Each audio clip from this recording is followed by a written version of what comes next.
Abusia makwaba eba POG Media so ne na yasa tenase ne tenase say dia na chese hot updates na yeso ye de baba beso mu Ghana political highway no so na yebo e de wura ensem ma na chese yebo e de wura Addo Boahen ni case attorney general and so the evidence e be gu Ghana mountain so ma obia so ehu bone a Addo Boahen enso etimi use na bi de saa office no enso etimi de aye na sika pudu a na chese ono nso timi fa ne nsase a ono nso de akototo japade ne ade ni na attorney general enso de ho nkrata na say evidence enso eba ya chese ono nso eso a Addo Boahen de no kogina court se emra enhwe ne bone a wadi so na chese punishment fata no no anasa so twen se fata no ye fama no na we na ono nso kosiki legal counsel achese Akyéaa na chese ono nso eba ne na bem so ono nso baba bebo ano achese ono nso atimi defend no ho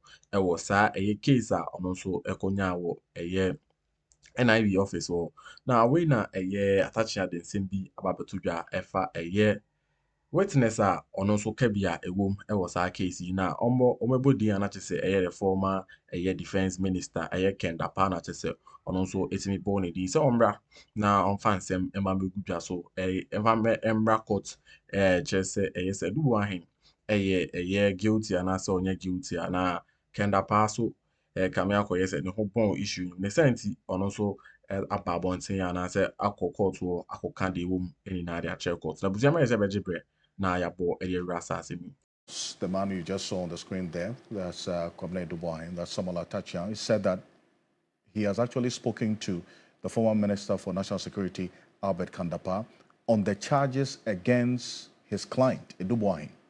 He said this in an exclusive interview with my colleague, Beatrice Edu. Take a look. Who should come and interpret this? K.Dapààh? So when you sit down there and you are wise after the event, this is what you think you should do. But do you know what they were trying to do with the operational account? Have you heard anywhere in the world that people will discuss operational accounts of national security? Are you not going to educate the national security? Why didn't you go X or Y? What kind of indiscretion is that? I'm sure you want to ensure that your client gets a favorable ruling, as it were, or judgment from the court. Have you spoken to the former National Security Minister, K.Dapààh, yourself? I have. Why not? He's a very critical individual in the matter. And he has explained to you why your client did what he did? Yes. And you think that is justifiable? Why not justifiable? Right now, who should be the complainant? Is it not K.Dapààh who should say that Addo Boahen was a rogue, security operative, and while I was there, he was stealing money. And now you come in there, you want to do your final post-mortem, as if you want to second-guess K.Dapààh. But won't that implicate him? Because if you look at the National Signals Bureau, it works with the National Security Council. Look, can you divorce the Signal Bureau from the Minister for National Security? Can you divorce that office? Do you know the one who superintends over all the affairs of national security? He's a minister. This is just, excuse me to say, an appendage of the system. So you think the minister is deprived of power to superintend Addo Boahen? Let me get you correctly. Are you directly saying that if Addo Boahen is being tried, perhaps K.Dapààh should also be interrogated in the midst of this because everything was done in conjunction with his office? You see, don't you think the investigation is sitting upside down? That you wouldn't want to call K.Dapààh first. In fact, the first prosecution witness, if this is a crime, should be K.Dapààh. How do you know the Attorney General doesn't have it in its pocket, as it were, to call K.Dapààh? But the trial is on. They've said they are holding 3 witnesses. We know the witnesses. K.Dapààh is not one of them. You talked about, and so you're challenging the Attorney General to call K.Dapààh if indeed he wants to have a proper case. Is that what you're saying? Well, I wouldn't want to tell you the tactics I will use. But whoever should exonerate Addo Boahen, I'll call to come and exonerate him. If we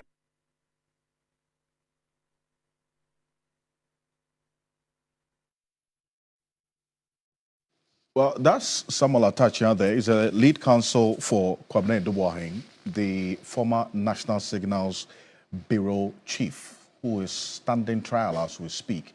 Now, he references the former National Security Minister, that is Albert K.Dapààh, that he should be called in. It's a key, in his views, figure in this particular case, if the state is really committed to getting to the bottom of this matter. Now, this is a slippery slope, is it not? How do we navigate this path of seeking accountability without necessarily compromising what has been described as sensitive national security information? It's a very tough question, and I think it is an area that we need, to be very, very careful, if we want, to support our justice delivery system. My good friend Akyéaa is suggesting that the state, must necessarily list the Honorable K.Dapààh as a star prosecution witness. Well, the prosecution, reserves to itself, the freedom, to select, its witnesses.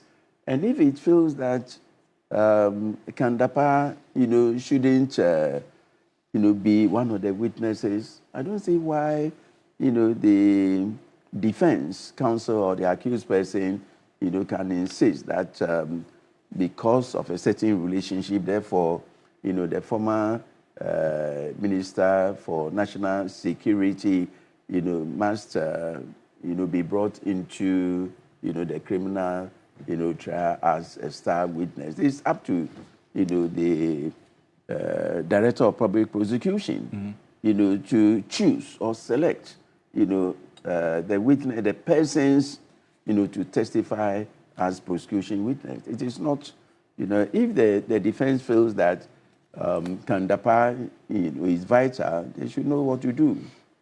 But I don't think that, you see, because if the state feels that the former security minister, will help their case in any way. They will not. Or will come and destroy their case.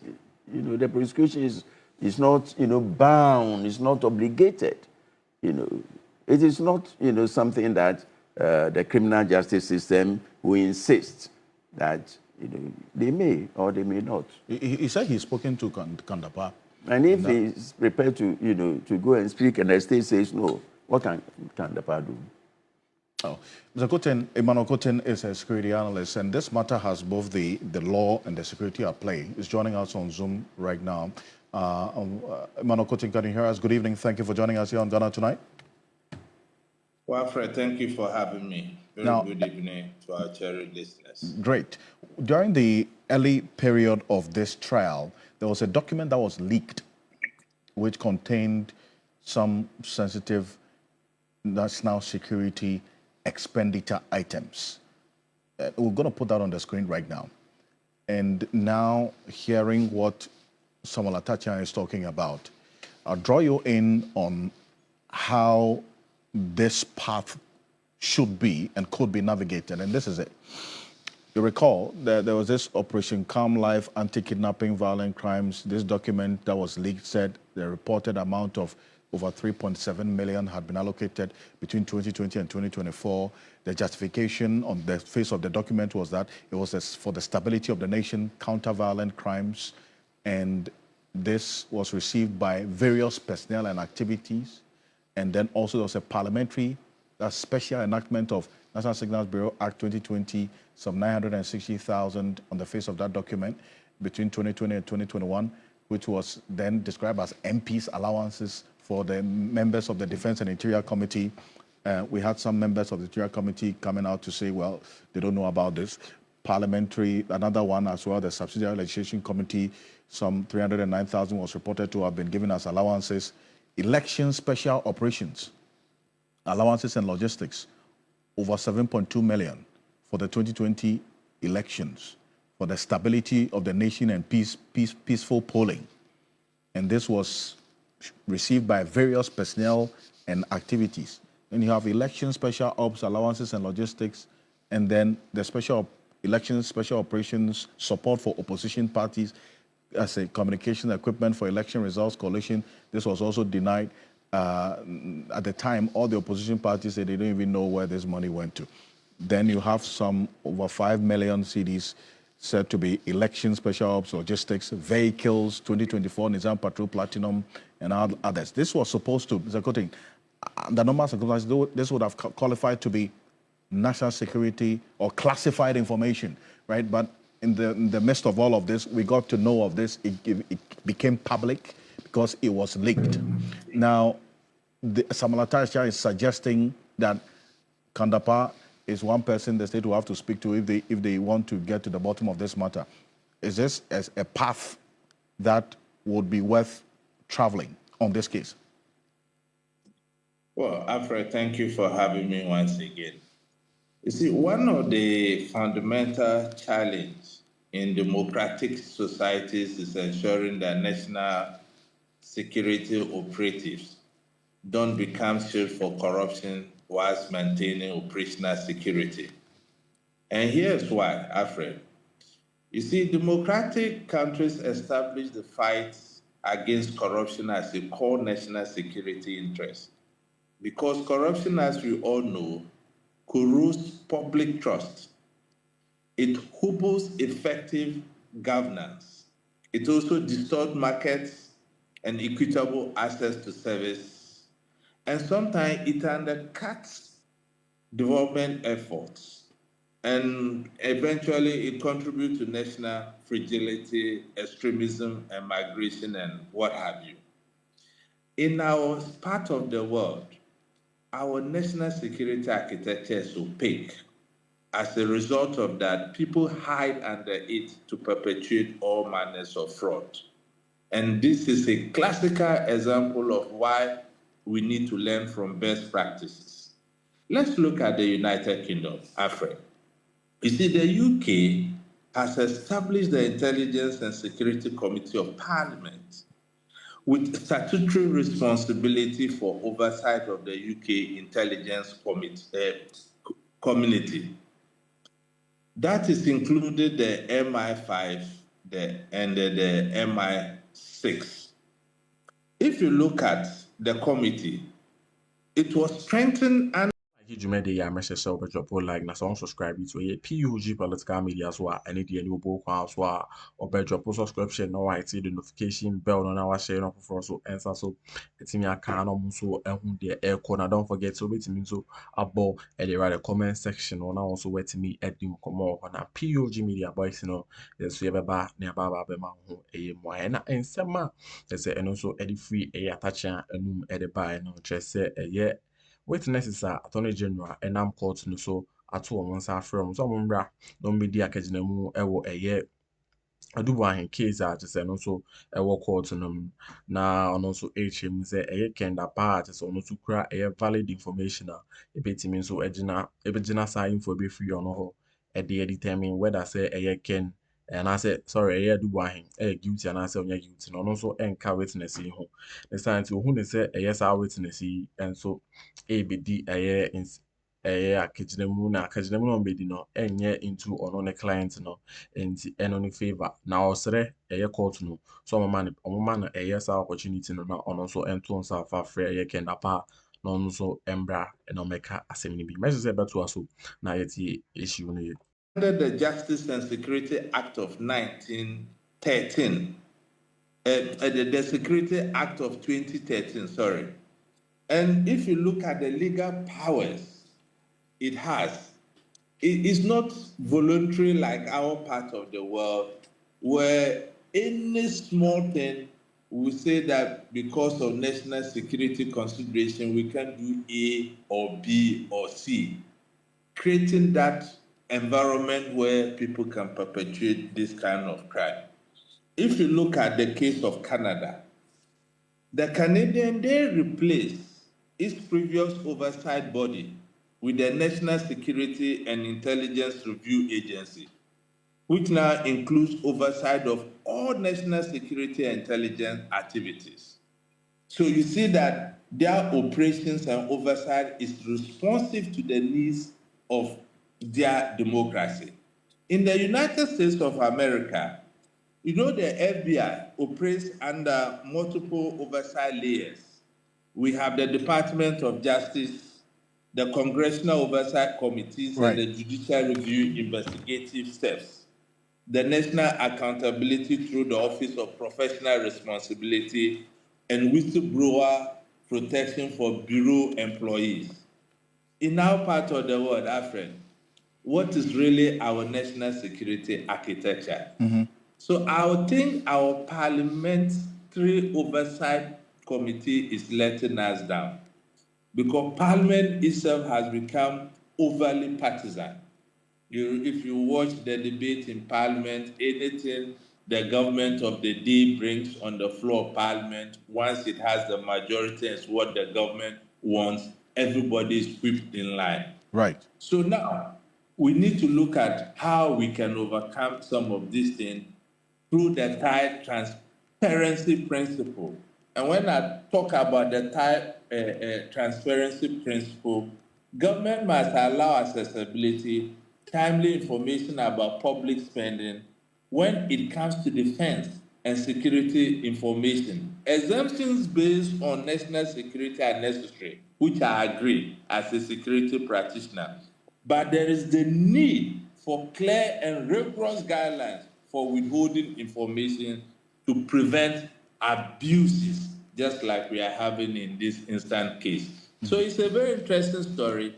We are watching the judiciary as a whole to see how they proceed with this matter.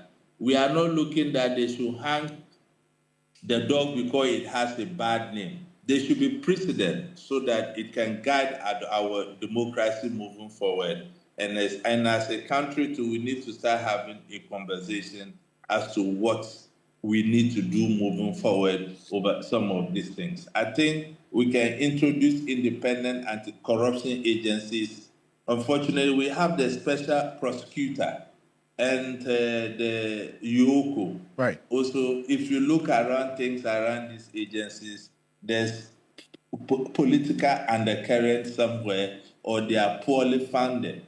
And the judicial oversight, I mentioned the judiciary. Yeah, so essentially the point is that them, you want this entire national security, tag that is given to or used to describe some information as sensitive has to be done away with, so that it would be one of the ways of dealing with corruption in the security sector. Appreciate you for this. Definitely, because great. if you look at Ghana's case today, it illustrates why corruption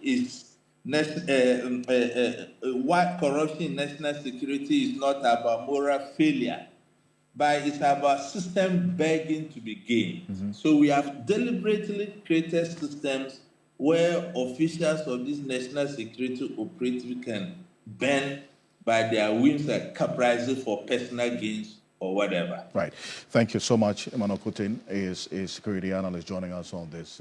So in effect, since that's for you, it is not really an obligation for the state to.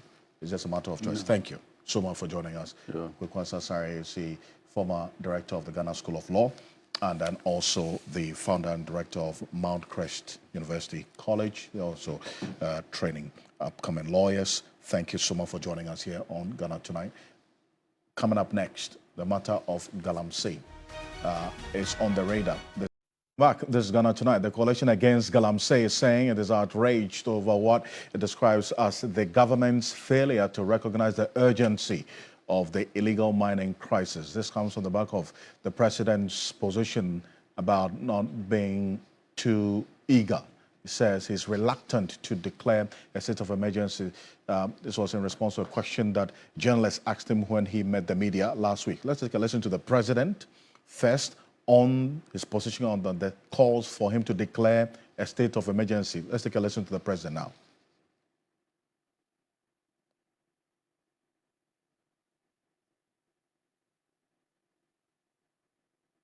Faced from illegal and irresponsible mining is deeply distressing and disappointing. The coalition again reiterates our disappointment with the recent statement of His Excellency the President. These statements seem to support the environmental terrorism. The President's narrative and de facto justification on such a platform will only serve to give oxygen to impunity. This is deeply unfortunate and regrettable. The Public Utilities Regulatory Commission is considering a request from the Ghana Water Company Limited for a staggering 280% increase in water tariffs. This is not a request for a tariff increase. I've been reluctant to implement a state of emergency in the Galamsey fight because we've not exhausted the powers we even have without a state of emergency. We have the opportunity to arrest anybody, to confiscate any such thing. There are laws for forest protection and all that give us enough powers to be able to act.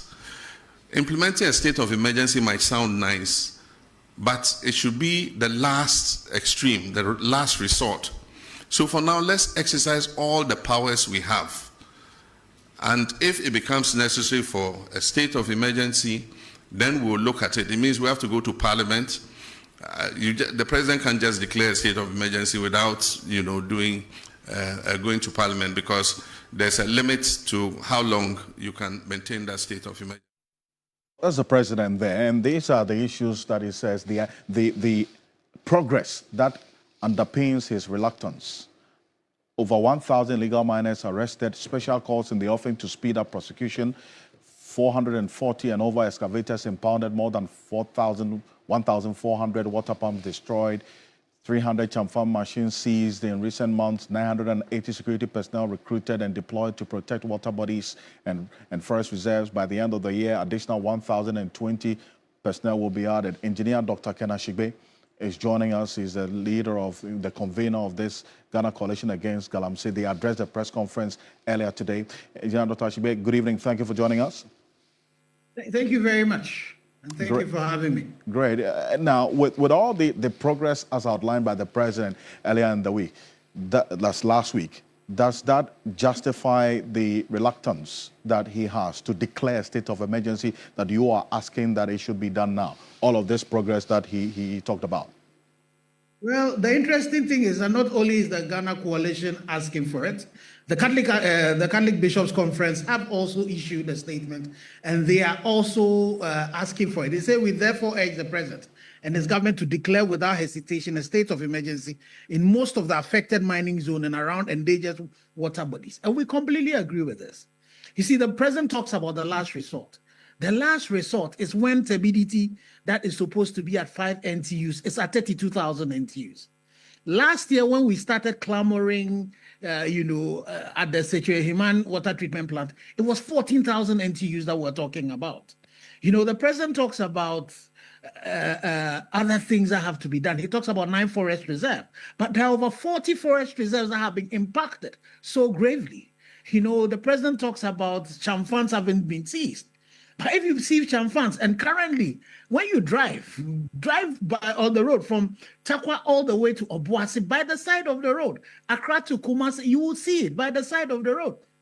Get to Dunkwa. There are people still sitting on the water bodies who are currently, mining in these water bodies. So, His Excellency, you might mean well, but the point about it is that it is by the fruits, it's the outcomes that you would use to determine some of this. And unfortunately, as we speak, Kwenyaku water treatment plant is closed. Bonsa water treatment plant is closed. The Chebi water treatment plant goes in and out. So the issues that are confronting us, we have all of these laws. But your Minister for Interior is still deporting foreigners who are caught up in these issues. You have had situations recently. There is a group that went in on the rampage, burning, the legal miners, the equipment, and all of that. So there are challenges that are confronting us. And just as the coalition has said, and the Catholic Bishops' Conference are also saying, we're not saying declare a state of emergency over any other everywhere else. We are saying declare a state of emergency in particular places. The President talks about the issues about confiscating. If you look at the current law that we have, Act 995, you would confiscate an excavator. But for you to be able to forfeit it, you have to go to court, go through all that long process. Under a state of emergency, these special courts that are being created, they could be given the mandate like we had in the UK, where when you are arrested, within 24 hours, you could be jailed. They could be given a mandate in such a way that once all of these 1,000-something excavators that have been arrested, though we've not gone through the processes of going to court and anything done, under a state of emergency, all of these could be forfeited, sold, and the money is given to NIMOS and the other security forces to be able to act. So we completely agree with the Catholic Bishops' Conference, with everybody else who is clamoring that, definitely there are some good actions that are being taken, but there's a lot more that has to be done, and His Excellency needs to. That's it. So come home. I bought Edward Medium. Say POG Media. The bank can authentic political headlines are a POG Media. So pay now. So sabeti me aka. I want who the echo edit the urban in a Ghana. Muna say on subscribe is still any day. So I'm sure drop subscription now. I see notification bell on our share. But means so abo a rather comment section on that. So also wait me edit come over na POG boys no. Yabeba nearby baby my home. I say the Edward Media no. Ebe ye interactive. But that's it. So Jebre now come. Bezesha.